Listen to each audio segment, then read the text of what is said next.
परम सन्मानयोग गुरु रूप गुरु खालसा साध संगत जी, वाहिगुरु जी का खालसा वाहिगुरु जी की फतेह। हरिपुर दा राजा अते उसकी महाराणी अते सैना सारे श्री गुरु अमरदास जी के दर्शन करने वास्ते गोविंदवाल नगरी चल के आए। श्री गुरु अमरदास जी ने किरपा करके कहा, पहला लंगर विच सारे भोजन छकण, जिन्ने भी राजे दे संगी मनुख हन वो सारे नाल लै आउण, पर इस्त्री कोई ना आवे। यह सुन के भाई सावन मल ने फिर बेनती की, हे सुखां दे दाते गुरु जी महाराज, ये सारिया इस्त्रियां चित विच बहुत आस अते प्रेम धारण करके इकट्ठियां हो के राजे नाल आईयां हन। उन्हां दी भी अभिलाषा पूरी करो। वह बहुत दूर तो चल के आईयां हन, दर्शन बगैर बहुत निराश होकर जाणगियां अते दुख नाल झूरणगियां। दया करन वास्ते अपना धर्म संभालो ते सारियां नूं दर्शन दिओ। सारियां इस्त्रियां ने बहुत शरधा धारण की हुई है। हे गुरु जी, उन्हां नूं भी बुला लो। तद सतगुरु जी ने इस तरह आग्या की, जिन्नियां भी राजे दियां राणियां अते दासियां आदि हन, जां होर जिहड़ियां इस्त्रियां हन जिन्हां ने रंगदार दुपट्टे लए हन, सब नूं कहो कि चिट्टी पोशाक पहन के आउण अते कोई भी इस्त्री घुंड ना कड्डे, भाव अपना मूँह ना ढके। इस तरह दियां बन के सारियां दर्शन कर कर चलियां जाण। लंगर विच भोजन किसी शंके तो बगैर छकण, दर्शन करन, पर किसी प्रकार की शर्म अनुभव ना करन। इस तरह आके दर्शन करन जे उन्हां दे मन विच दर्शनां दी बहुत चाहत है। यह सुन के भाई सावन मल उत्थों चला गया अते गुरु जी के हुक्म नूं उन्हां नूं जाके सुनाया। मैं बहुत तरह कहा है, गुरु जी इस्त्रियां नूं दर्शन देना मानते नहीं सी। हुण गुरु जी नूं कह के ये गल मुकर्रर की है। इस्त्रियां हजूर दे पास नहीं पहुँचदियां, बाहर ही रुकियां रहिंदियां हन। सारियां ही वेखण तो बगैर नमस्कार करदियां हन। तुहानूं राणियां नूं इस तरह कहा है, पहला सारियां नूं सफ़ेद कपड़े पहनाओ, फिर आके इत्थे दर्शन करन। यह सुन के राजे ने गल मान लई अते मन विच बहुत प्रसन्न होया। सारियां ने लंगर विच भोजन छकिया। फिर राजा राणियां नूं लैके रणवास विच चले गया। सारियां ने शरीर ते सफ़ेद कपड़े पा लए अते किसी ने भी कपड़े नाल मूँह ना ढकिया। सतगुरु जी उच्चे चुबारे विच किल्ली नूं फड़ के खड़े सन। चुबारे विच एक बारी सी जिहड़ी कि उस किल्ली दे नाल ही सी। उस बारी विच खड़े होके गुरु जी दर्शन दिया करते सन अते जिन्हां नूं दर्शनां दी प्यास हुंदी सी ओह दर्शन करया करते सन। उस बारी दे थल्ले खलो के सुजान पुरुष गुरु जी दे स्वरूप नूं वेखदे सन, दर्शन कर कर तुरे जांदे सन। फिर दूसरे उस थां आके वेखदे सन। देशी विदेशी वड्डे निक्के सारी संगत इस रीति अनुसार ही आके दर्शन करती सी। नजराने वह कबूल नहीं सी करते, केवल एक दिन दे खाण जोगा लेंदे सन। गुरु जी ने यह मर्यादा कायम की सी, जिहड़े सिख गुरु जी दे पास रहिंदे सन वह इस विधि नूं जाणदे सन, उस तरह ही करते सन, होर किसी तरह का वरतारा नहीं करते सन। फिर राजा भी उस थां आ गया, सामने खड़ा होके गुरु जी के दर्शन किए अते हथ जोड़ के वंदना की। फिर बेनती करके उत्तम अते काफ़ी मात्रा विच नजराने गुरु जी नूं अर्पण करन लगा। सिखां ने उसनूं चंगी तरह समझाया। फिर वह नमस्कार करके अगे चल पिया। फिर वजीरां ते सैना दे महान लोकां ने सतगुरु जी के दर्शन किए। फिर पटराणी ने होर इस्त्रियां समेत सफ़ेद कपड़िਆਂ विच वंदना की। दोवें हथ जोड़ के प्रणाम कर करके आउंदियां जांदियां सन। एक राणी जद सामने आई तां कपड़े नाल झट उसने अपना मूँह छुपा लिया। वह नवीं नवीं सी, इसलिए वह शर्मा गई अते मूर्ख गुरु जी के बचनां नूं भुल गई। उस वल वेख के सतगुरु जी सहज सुभाव बोले, यह कमली किस कारण आई है, जे साडे दर्शन इसनूं चंगे नहीं लगे हन। फौरन सुध बुध गवा बैठी, कपड़े ला के वगा के मारे अते अचानक भज के बाहर नूं चले गई। लोग इकट्ठे होके घेरन लगे। ਜਦ ਰਾਜੇ ਨੇ ਗੁਰੂ ਜੀ ਦੇ ਬਚਨਾਂ ਦਾ ਬਿਰਤਾਂਤ ਸੁਣਿਆ ਤਾਂ ਉਹ ਡਰ ਕੇ ਦਿਲ ਵਿੱਚ ਬਹੁਤ ਹੈਰਾਨ ਹੋਇਆ। ਅਜਿਹੇ ਸਫਲੇ ਬਚਨਾਂ ਨੂੰ ਸੁਣ ਕੇ ਬੜੀ ਸ਼ਰਧਾ ਵਧੀ। ਗੁਰੂ ਜੀ ਦੇ ਬਚਨ ਅਜਿਹੇ ਨਿਸ਼ਾਨੇ 'ਤੇ ਪਏ ਜਿਵੇਂ ਸ਼੍ਰੀ ਰਾਮਚੰਦਰ ਜੀ ਦੇ ਬਾਣ ਤੋਂ ਨਿਕਲੇ ਤੀਰ ਖਾਲੀ ਨਹੀਂ ਸੀ ਜਾਂਦੇ। ਰਾਜਾ ਕਈ ਦਿਨ ਉੱਥੇ ਠਹਿਰਿਆ। ਰੋਜ਼ ਦਰਸ਼ਨ ਕਰਕੇ ਬੜੇ ਪ੍ਰੇਮ ਨਾਲ ਬੰਦਨਾ ਕਰਦਾ ਸੀ। ਕਮਲੀ ਰਾਣੀ ਦਾ ਕਿਤੇ ਪਤਾ ਨਹੀਂ ਲੱਗਾ। ਉਹ ਛੇਤੀ ਨਾਲ ਜੰਗਲ ਨੂੰ ਚਲੀ ਗਈ ਸੀ। ਸਾਰੇ ਅਮੀਰਾਂ ਵਜ਼ੀਰਾਂ ਸਹਿਤ ਗੁਰੂ ਜੀ ਦੇ ਲੰਗਰ ਵਿੱਚ ਭੋਜਨ ਛਕਦਾ ਰਿਹਾ। ਅਵੱਗਿਆ ਤੋਂ ਹਮੇਸ਼ਾ ਹੀ ਡਰਦਾ ਸੀ ਕਿ ਕੋਈ ਗਲਤੀ ਨਾ ਹੋ ਜਾਵੇ। ਮਨ ਵਿੱਚ ਹਮੇਸ਼ਾ ਬੜਾ ਨਿਮਰ ਰਹਿੰਦਾ ਸੀ। ਕਈ ਦਿਨ ਠਹਿਰ ਕੇ ਵਿਦਾ ਹੋਣ ਲੱਗਾ। ਫਿਰ ਸਤਿਗੁਰੂ ਜੀ ਨੇ ਉਸ ਨੂੰ ਆਗਿਆ ਕੀਤੀ, ਸਾਵਨ ਮੱਲ ਤੁਹਾਡਾ ਗੁਰੂ ਹੈ, ਇਸ ਨੂੰ ਸਦਾ ਹੀ ਹਿੱਤ ਕਰਕੇ ਮੰਨੋ। ਤੁਹਾਡਾ ਪੁੱਤਰ ਜਿਉਂਦਾ ਕੀਤਾ ਅਤੇ ਤੁਹਾਡੀਆਂ ਕਈ ਹੋਰ ਕਾਮਨਾਵਾਂ ਇਹ ਪਹਿਲਾਂ ਹੀ ਪੂਰੀਆਂ ਕਰ ਚੁੱਕਾ ਹੈ। ਹੁਣ ਵੀ ਸਾਰਿਆਂ ਨੂੰ ਮੂੰਹ ਮੰਗੀ ਮੁਰਾਦ ਦੇਵੇਗਾ। ਇਸ 'ਤੇ ਸ਼ਰਧਾ ਧਾਰਨ ਨਾਲ ਸਾਰੇ ਕਸ਼ਟ ਦੂਰ ਹੋਣਗੇ। ਤੁਹਾਡੇ ਸਾਰੇ ਦੇਸ਼ ਦਾ ਇਹ ਗੁਰੂ ਹੈ। ਪਹਿਲਾਂ ਵਾਂਗ ਹੀ ਪ੍ਰੇਮ ਕਰਕੇ ਇਸ ਦੀ ਸੇਵਾ ਕਰੋ। ਰਾਜੇ ਨੇ ਹੱਥ ਜੋੜ ਕੇ ਇਹ ਗੱਲ ਮੰਨ ਲਈ ਅਤੇ ਕਿਹਾ, ਅਸੀਂ ਸਦਾ ਹੀ ਉਸ ਦੀ ਆਗਿਆ ਅਨੁਸਾਰ ਹਾਂ। ਇਹ ਕਹਿ ਕੇ ਰਾਜੇ ਨੂੰ ਵਿਦਾ ਕੀਤਾ ਤੇ ਰਾਜਾ ਆਪਣੇ ਦੇਸ਼ ਹਰੀਪੁਰ ਨੂੰ ਚਲਾ ਗਿਆ। ਇੱਕ ਸੇਵਕ ਸਦਾ ਲੰਗਰ ਵਾਸਤੇ ਜੰਗਲ ਵਿੱਚ ਜਾ ਕੇ ਲੱਕੜਾਂ ਦੀ ਪੰਡ ਲਿਆਉਂਦਾ ਸੀ। ਉਸ ਦੀ ਕੇਵਲ ਸਤਿਗੁਰੂ ਜੀ ਦੇ ਚਰਨ ਕਮਲਾਂ ਨਾਲ ਹੀ ਪ੍ਰੀਤ ਸੀ। ਹੋਰ ਉਹ ਕਿਸੇ ਨੂੰ ਵੀ ਪ੍ਰੇਮ ਨਹੀਂ ਸੀ ਕਰਦਾ। ਕਿਰਿਆ ਕਰਮ, ਵਿਵਹਾਰ, ਆਚਰਣ ਅਤੇ ਯੁਕਤੀ ਆਦਿ ਕੁਝ ਨਹੀਂ ਜਾਣਦਾ ਸੀ। ਪੜ੍ਹਨ, ਸੁਣਨ, ਬੋਲਣ, ਮਿਲਣ, ਦੇਣ ਲੈਣ ਕੁਝ ਨਹੀਂ ਜਾਣਦਾ ਸੀ। ਭਾਵ ਬਿਲਕੁਲ ਸਿੱਧਾ ਸਾਦਾ ਸੀ। ਜਾਪ ਮੰਤਰ ਕੁਝ ਵੀ ਜਪਣਾ ਨਹੀਂ ਸੀ ਜਾਣਦਾ।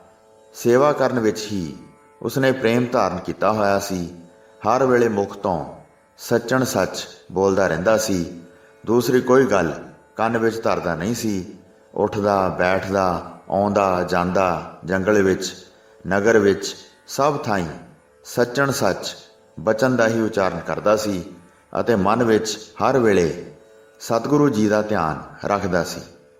ਸਾਰੀ ਸਿੱਖ ਸੰਗਤ ਨੇ ਉਸ ਦੇ ਇਸ ਬਾਰ-ਬਾਰ ਕਹੇ ਸੱਚਣ ਸੱਚ ਸ਼ਬਦ ਸੁਣ ਕੇ ਉਸ ਦਾ ਨਾਂ ਹੀ ਸੱਚਣ ਸੱਚ ਰੱਖ ਦਿੱਤਾ। ਉਸ ਉੱਤੇ ਬੜੇ ਪਿਆਰ ਨਾਲ ਬਹੁਤ ਦਇਆ ਕਰਦੇ ਸਨ ਅਤੇ ਹਿਰਦੇ ਵਿੱਚ ਪ੍ਰਸੰਨ ਹੋ ਕੇ ਬਹੁਤ ਹੱਸਦੇ ਸਨ ਅਤੇ ਕਹਿੰਦੇ ਸਨ, ਆਵੋ ਸੱਚਣ ਸੱਚ। ਬਾਅਦ ਵਿੱਚ ਉਸ ਦੀ ਸੇਵਾ ਵੇਖ ਕੇ ਬਹੁਤ ਸ਼ਲਾਘਾ ਕਰਦੇ ਸਨ। ਆਗਿਆ ਮੰਨ ਕੇ ਲੱਕੜਾਂ ਲਿਆਉਂਦਾ ਸੀ। ਜੋ ਵੀ ਸਿੱਖ ਕਹਿੰਦੇ ਸਨ ਆਗਿਆ ਨਹੀਂ ਮੋੜਦਾ ਸੀ। ਇਸ ਤਰ੍ਹਾਂ ਸੰਗਤ ਦੀ ਨਿੱਤ ਉਸ ਉੱਤੇ ਖੁਸ਼ੀ ਹੁੰਦੀ ਸੀ ਅਤੇ ਸਤਿਗੁਰੂ ਜੀ ਨੇ ਵੀ ਦਿਲ ਵਿੱਚ ਬੜੀ ਕਿਰਪਾ ਧਾਰੀ ਸੀ। ਜਿਸ ਉੱਤੇ ਬਹੁਤੇ ਸਿੱਖ ਪ੍ਰਸੰਨ ਰਹਿਣ ਉਸ ਉੱਤੇ ਗੁਰੂ ਜੀ ਵੀ ਪ੍ਰਸੰਨ ਰਹਿੰਦੇ ਹਨ। ਜਿਸ ਉੱਤੇ ਗੁਰੂ ਜੀ ਦੀ ਕਿਰਪਾ ਹੁੰਦੀ ਹੈ ਉਸ 'ਤੇ ਸਮਝੋ ਤਿੰਨਾਂ ਲੋਕਾਂ ਦੇ ਮਾਲਕ ਪ੍ਰਭੂ ਜੀ ਦਿਆਲ ਹੁੰਦੇ ਹਨ। ਪ੍ਰਭੂ ਜਿਸ 'ਤੇ ਦਿਆਲ ਹੁੰਦੇ ਹਨ ਉਸ ਉੱਤੇ ਸਾਰੀ ਕਾਇਨਾਤ ਦੇ ਚੇਤਨ ਅਤੇ ਜੜ ਸਮੂਹ ਵੀ ਕਿਰਪਾ ਕਰਦੇ ਹਨ। ਸੱਚਣ ਸੱਚ ਆਪਣੇ ਉੱਤੇ ਕੰਬਲ ਲੈਂਦਾ ਸੀ, ਜਿਸ ਕਰਕੇ ਉਸ ਨੂੰ ਭੂਰੀ ਵਾਲਾ ਕਹਿੰਦੇ ਸਨ।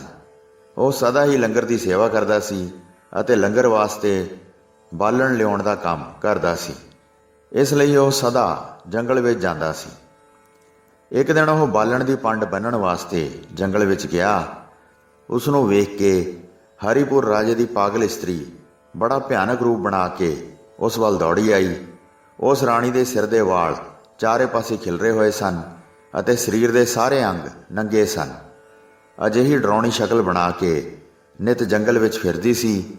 ਸੱਚਣ ਸੱਚ ਨੂੰ ਵੇਖ ਕੇ ਉਸ ਨੂੰ ਆ ਫੜਿਆ, ਗਲ ਨਾਲ ਲਿਪਟ ਗਈ। ਉਸ ਦੇ ਮੁਖ ਨੂੰ ਦੰਦਾਂ ਨਾਲ ਕੱਟਦੀ ਸੀ ਅਤੇ ਨੋਹਾਂ ਨਾਲ ਉਸ ਦੇ ਸਾਰੇ ਸਰੀਰ ਨੂੰ ਜ਼ਖਮੀ ਕਰ ਰਹੀ ਸੀ। ਉਹ ਛੁਟਕਾਰਾ ਚਾਹੁੰਦਾ ਸੀ, ਆਪਣਾ ਬਹੁਤ ਜ਼ੋਰ ਲਾਇਆ, ਪਰ ਜਦ ਉਸਨੇ ਫਿਰ ਨਾ ਛੱਡਿਆ ਤਾਂ ਸੱਚਣ ਸੱਚ ਬਹੁਤ ਡਰ ਗਿਆ। ਸੱਚਣ ਸੱਚ ਜ਼ਖਮੀ ਹੋ ਗਿਆ। ਖੂਨ ਬਹੁਤ ਸਿੰਮਿਆ। ਉਸ ਪਾਸੋਂ ਛੁੱਟਣ ਲਈ ਬਹੁਤ ਯਤਨ ਕਰ ਰਿਹਾ ਸੀ। ਮਸਾਂ ਉਸ ਨੂੰ ਪਰਾਂ ਕੀਤਾ ਜਦ ਆਪਣਾ ਬਹੁਤ ਜ਼ੋਰ ਲਾਇਆ। ਫਿਰ ਇੱਕ ਵੱਡੀ ਲੱਕੜੀ ਹੱਥ ਵਿੱਚ ਫੜੀ ਤੇ ਇੱਕ ਦੋ ਮਾਰ ਕੇ ਉਸ ਨੂੰ ਡਰਾਇਆ। ਫਿਰ ਛੱਡ ਕੇ ਉਹ ਜੰਗਲ ਵੱਲ ਚਲੀ ਗਈ। ਬਹੁਤ ਜ਼ਿਆਦਾ ਪਾਗਲ ਸੀ ਤੇ ਕਿਸੇ ਪ੍ਰਕਾਰ ਦੀ ਵੀ ਸੋਝੀ ਨਹੀਂ ਸੀ।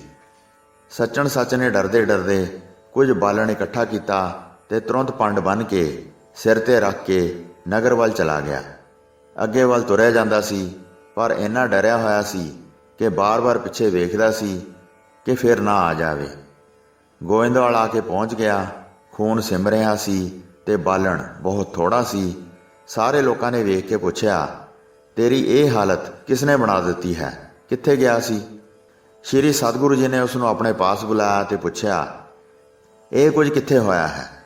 ਕਿਸੇ ਨੇ ਤੇਰੇ ਸਰੀਰ ਤੇ ਜ਼ਖਮ ਕੀਤੇ ਹਨ? ਕਿਸ ਨੇ ਤੈਨੂੰ ਮਾਰਿਆ ਹੈ? ਲਹੂ ਸਿਮ ਰਿਹਾ ਹੈ ਅਤੇ ਦਿਲ ਵਿੱਚ ਤੂੰ ਭੈਭੀਤ ਹੈ। ਤੇਰੇ ਨਾਲ ਕੌਣ ਲੜਿਆ ਹੈ? ਕਿਸ ਨੇ ਇਹ ਰੁਕਾਵਟ ਪਾਈ ਹੈ ਅਤੇ ਜੰਗਲ ਵਿੱਚੋਂ ਥੋੜ੍ਹੀਆਂ ਲੱਕੜਾਂ ਕਿਉਂ ਲੈ ਕੇ ਆਇਆ ਹੈ? ਬਾਹਰ ਗਏ ਨੂੰ ਤੈਨੂੰ ਇੰਨੀ ਦੇਰ ਕਿਉਂ ਲੱਗੀ ਹੈ? ਆਪਣਾ ਸਾਰਾ ਬ੍ਰਿਤਾਂਤ ਸਾਨੂੰ ਸੁਣਾਓ। ਸਤਿਗੁਰੂ ਜੀ ਦੇ ਅੱਗੇ ਹੱਥ ਜੋੜ ਕੇ ਕਿਹਾ, ਜੰਗਲ ਵਿੱਚ ਇੱਕ ਬਲਾ ਰਹਿੰਦੀ ਹੈ। ਉਸਦੇ ਵਾਲ ਖਿਲ ਰਹੇ ਹਨ, ਸਾਰੇ ਅੰਗ ਨੰਗੇ ਹਨ। ਮੈਨੂੰ ਵੇਖ ਕੇ ਝੱਟ ਆ ਗਈ, ਆ ਕੇ ਮੇਰੇ ਗਲ ਨਾਲ ਚੰਬੜ ਗਈ ਅਤੇ ਦੰਦਾਂ ਅਤੇ ਨੋਹਾਂ ਨਾਲ ਮੈਨੂੰ ਕੱਟਿਆ। ਮਸਾਂ ਮੈਂ ਆਪਣੇ ਆਪ ਨੂੰ ਬਚਾਇਆ ਹੈ। ਮੇਰਾ ਹੁਣ ਉਸ ਪਾਸੇ ਜਾਣਾ ਬਣਦਾ ਨਹੀਂ ਹੈ।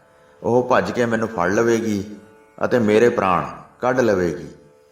ਉਸਨੇ ਮੈਨੂੰ ਬਾਲਣ ਨਹੀਂ ਲੈਣ ਦਿੱਤਾ, ਕਿਉਂਕਿ ਉਸ ਨੂੰ ਵੇਖ ਕੇ ਹਿਰਦੇ ਵਿੱਚ ਬੜਾ ਡਰ ਪੈਦਾ ਹੁੰਦਾ ਸੀ। ਚੰਗੇ ਭਾਗ ਕਰਕੇ ਛੁਟਕਾਰਾ ਹੋ ਗਿਆ ਹੈ, ਨਹੀਂ ਤਾਂ ਉਸ ਥਾਂ ਹੀ ਮਾਰ ਦਿੰਦੀ। ਮੈਂ ਬਹੁਤ ਪੁਕਾਰ ਕੀਤੀ, ਪਰ ਕੋਈ ਵੀ ਮਨੁੱਖ ਨੇੜੇ ਨਹੀਂ ਸੀ ਜਿਹੜਾ ਆ ਕੇ ਜ਼ੋਰ ਲਾ ਕੇ ਮੈਨੂੰ ਛੁਡਾ ਲੈਂਦਾ। ਮੈਂ ਕਿਸੇ ਹੋਰ ਪਾਸੇ ਬਾਲਣ ਲੈਣ ਵਾਸਤੇ ਜਾਵਾਂਗਾ। ਇੱਧਰ ਅੱਜ ਜੋ ਮੇਰੇ ਨਾਲ ਹੋਈ ਸੋ ਹੋਈ। ਇਹ ਸੁਣ ਕੇ ਸ੍ਰੀ ਗੁਰੂ ਅਮਰਦਾਸ ਜੀ ਨੇ ਕਿਹਾ, ਡਰਨ ਦੀ ਕੋਈ ਲੋੜ ਨਹੀਂ। ਉਹ ਕੋਈ ਬਲਾ ਨਹੀਂ ਹੈ।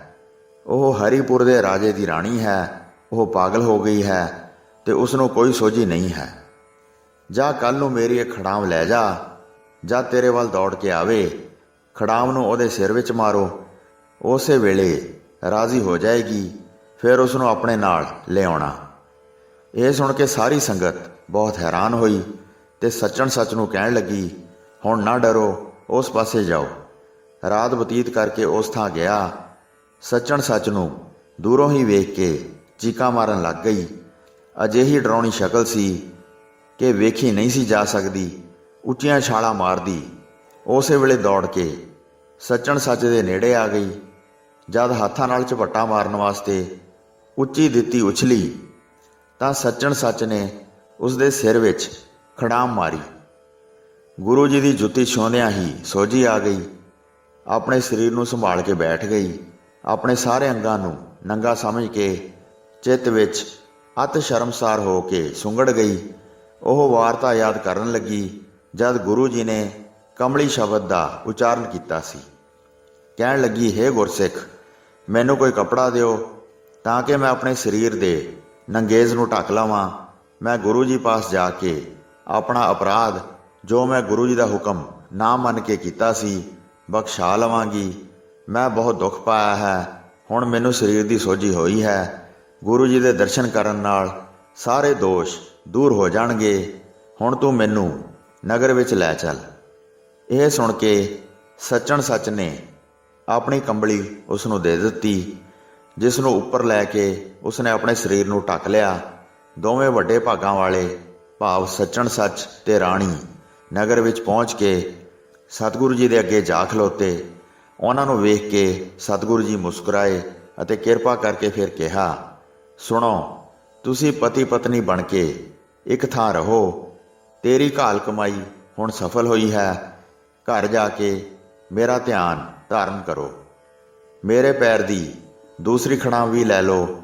ਜੇ ਕਿਸੇ ਨੂੰ ਦੁੱਖ ਤਕਲੀਫ ਹੋਵੇ, ਇਸ ਨੂੰ ਛੂਹਣ ਦੇ ਨਾਲ ਹੀ ਸਭ ਰੋਗ ਦੂਰ ਹੋ ਜਾਣਗੇ ਅਤੇ ਉਸ ਦੇ ਸਰੀਰ ਵਿੱਚ ਫਿਰ ਕੋਈ ਵੀ ਦੁੱਖ ਨਹੀਂ ਰਹੇਗਾ। ਤੁਹਾਡੇ ਮੁਖ ਤੋਂ ਜਿਹੜਾ ਵੀ ਸ੍ਰੇਸ਼ਟ ਵਚਨ ਨਿਕਲੇਗਾ, ਉਸ ਨਾਲ ਸਭ ਸਰਾਪ ਦੂਰ ਹੋ ਜਾਣਗੇ। ਆਪਣੇ ਘਰ ਵਿੱਚ ਬੇਫਿਕਰ ਹੋ ਕੇ ਵਸੋ ਅਤੇ ਜਿੱਥੇ ਕਿੱਥੇ ਗੁਰਮੁਖ ਪੰਥ ਪ੍ਰਕਾਸ਼ ਕਰੋ। ਗੁਰੂ ਜੀ ਦੇ ਇਸ ਤਰ੍ਹਾਂ ਵਰ ਦੇਣ ਨਾਲ ਉਹਨਾਂ ਵਿੱਚ ਵੱਡੀ ਕਰਾਮਾਤ ਆ ਗਈ। ਇਸ ਤਰ੍ਹਾਂ ਸਤਿਗੁਰੂ ਸ੍ਰੀ ਅਮਰਦਾਸ ਜੀ ਨੇ ਵੱਡੀ ਬਖਸ਼ਿਸ਼ ਕੀਤੀ। ਸੱਚਣ ਸੱਚ ਵਰਗਾ ਸਧਾਰਨ ਵਿਅਕਤੀ ਜੋ ਕੁਝ ਵੀ ਨਹੀਂ ਸੀ, ਉਸ ਨੂੰ ਸੁਮੇਰ ਪਰਬਤ ਵਰਗਾ ਉੱਚਾ ਕਰ ਦਿੱਤਾ ਅਤੇ ਉਸ ਦੀ ਘਾਲ ਕਮਾਈ ਸਫਲ ਹੋਈ। ਸਤਿਗੁਰੂ ਜੀ ਨੇ ਆਪਣੀ ਕਿਰਪਾ ਦ੍ਰਿਸ਼ਟੀ ਨਾਲ ਵੇਖ ਕੇ ਇੱਕ ਬੂੰਦ ਨੂੰ ਵੱਡਾ ਸਾਗਰ ਬਣਾ ਦਿੱਤਾ। ਉਹਨਾਂ ਵਰਗਾ ਕੋਈ ਵੀ ਗਰੀਬ ਨਿਵਾਸ ਨਹੀਂ ਹੈ। ਜਿਹੜੇ ਆਪ ਡੁੱਬ ਰਹੇ ਸਨ, ਉਹਨਾਂ ਨੂੰ ਹੋਰਨਾਂ ਨੂੰ ਬਚਾਉਣ ਵਾਲਾ ਵੱਡਾ ਜਹਾਜ਼ ਬਣਾ ਦਿੱਤਾ। ਸੱਚਣ ਸੱਚ ਨੂੰ ਇਸਤਰੀ ਦੇ ਕੇ ਵਿਦਾ ਕੀਤਾ। ਮਨ ਦੇ ਸਾਰੇ ਦੁੱਖ ਦੂਰ ਕਰਕੇ ਉਹ ਬਹੁਤ ਪ੍ਰਸੰਨ ਹੋਇਆ। ਬਾਰ-ਬਾਰ ਗੁਰੂ ਜੀ ਦੇ ਚਰਨ ਕਮਲਾਂ 'ਤੇ ਮੱਥਾ ਟੇਕ ਕੇ ਬਹੁਤ ਸੁੱਖ ਪ੍ਰਾਪਤ ਕੀਤਾ। ਉੱਚੀ ਪਦਵੀ ਪ੍ਰਾਪਤ ਕਰਕੇ ਆਪਣੇ ਘਰ ਵੱਲ ਚੱਲ ਪਿਆ। ਆਪਣੇ ਘਰ ਬੈਠ ਕੇ ਸਿੱਖੀ ਦਾ ਪ੍ਰਕਾਸ਼ ਕੀਤਾ ਅਤੇ ਬਹੁਤ ਮਨੁੱਖਾਂ ਦੀਆਂ ਆਸਾਂ ਉਮੀਦਾਂ ਪੂਰੀਆਂ ਕੀਤੀਆਂ।